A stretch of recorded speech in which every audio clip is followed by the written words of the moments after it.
സ്പീഡാക്കാൻ നോക്കും. അതുകൊണ്ടാണ് ഹറിബറിയായിട്ട് കുറെ ആൾ ഹത്തം ഒക്കെ തീരുന്നത്. എൻ്റെ എത്ര 2.5, എൻ്റെ 4 ഭയങ്കര ഹത്തുമോത്താണ്. അതിന് കിതാബിൽ ഉത്തരം പറയണത്, മോനെ അള്ളാഹ്ക്ക് വേണ്ടത് അയ്യുക്കും അക്സറു അമല അല്ല, അയ്യുക്കും അക്സറു അമല അല്ല, അയ്യുക്കും അഹ്സനു അമല. തബാറക്കന്റെ തുടക്കത്തിലുണ്ടല്ലോ, അയ്യുക്കും അഹ്സനു അമല. അള്ളാഹ്ക്ക് വേണ്ടത് നല്ല അമല. എല്ലാ ഷർത്തും ഫർളും അതൊക്കെ പാലിച്ചിട്ട് ചെയ്യുന്ന കുറച്ച് അമലാണ് കുറവുകൾ കുറേ ഉള്ള അമലുകളേക്കാൾ അള്ളാഹ്ക്ക് ഇഷ്ടം. അതാണ് വേണ്ടത്.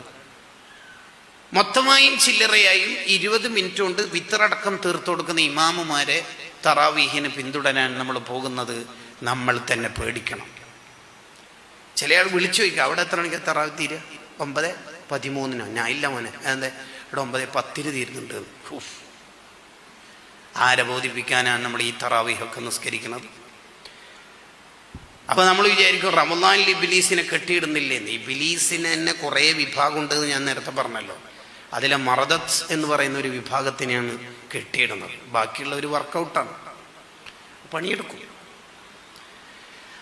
മൻ ഖാമ റമളാന ഈമാനൻ വഹ്തിസാബൻ, ആരെങ്കിലും ഈമാനോടെ വഹ്തിസാബൻ അള്ളാഹുവിന്റെ പ്രതിഫലം കൊതിച്ചുകൊണ്ട് തറാവീഹ് നിസ്കരിച്ചാൽ ഗുഫിറ ലഹു മാ തഖദ്ദമ മിൻ ദംബിഹി വമാ തഅഖർ, എല്ലാ തെറ്റും അള്ളാഹ് പുറത്തു കൊടുക്കും. കാര്യമായിട്ട് ഇബ്ലീസ് നമ്മളെ കൊണ്ട് തെറ്റൊക്കെ ചെയ്യിപ്പിച്ചിട്ട് ആ തെറ്റ് പൊറുക്കുക എന്ന് പറയുന്നത് ഇബ്ലീസിന് തീരെ ഇഷ്ടമല്ല. അപ്പോൾ തറാവീഹ് മുടക്കാൻ നോക്കും. ഇല്ല എന്ന് കണ്ടാൽ കുറച്ചുറങ്ങിയിട്ട് ഒന്ന് റാഹത്തായി, ഇഫ്താറിൻ്റെ ഒരു ക്ഷീണമൊക്കെ ഉണ്ടല്ലോ, 12 മണിക്കാകുമ്പോൾ റാഹത്തോടെ അങ്ങനെയല്ലേ നിസ്കരിച്ചാലും അത് നോക്കും.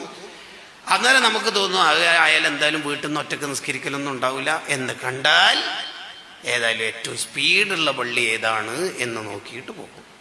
ഇതാണ് മൂന്നാമത്തെ കാര്യം. തറാവീഹിനെ സ്പീഡാക്കുക, ഇബാദത്തിനെ സ്പീഡാക്കുക. അതൊരു ചതിയാണ് എന്ന തിരിച്ചറിവ് നമുക്ക് ഉണ്ടാവണം. അന്നേരം നമ്മൾ കരുതണം, ഈ ഇബാദത്ത് ശരിക്കും ആലോചിച്ച് നോക്കി. അള്ളാഹിൻ്റെ മുമ്പിൽ നമുക്ക് 3 സെക്കൻഡ് തല വെക്കാൻ സമയമില്ല. അള്ളാഹ് തന്ന തല 3 തസ്ബീഹ് എല്ലാം സമയമില്ല, 3 റുക്കൂയിൽ 3 തസ്ബീഹ് എല്ലാം സമയമില്ല, സുജൂദിൽ സമയമില്ല എന്ന് പറഞ്ഞാൽ പിന്നെന്തിനാ നമ്മളെ കൊള്ളുക? ഇമാം ബുഖാരി റളിയല്ലാഹു അൻഹുവൊക്കെ തറാവീഹ് കഴിഞ്ഞിട്ട് അവിടെ തന്നെ ഇരുന്നിട്ട് 10 ജുസ് ഖുർആൻ ഓതും. എങ്ങനെയെങ്കിലും തീർന്നു കിട്ടണം എന്നല്ല വിചാരിക്കണത്. സ്വഹാബത്തിന്റെ തറാവീഹിനെ കുറിച്ച് കിതാബിൽ കാണാം.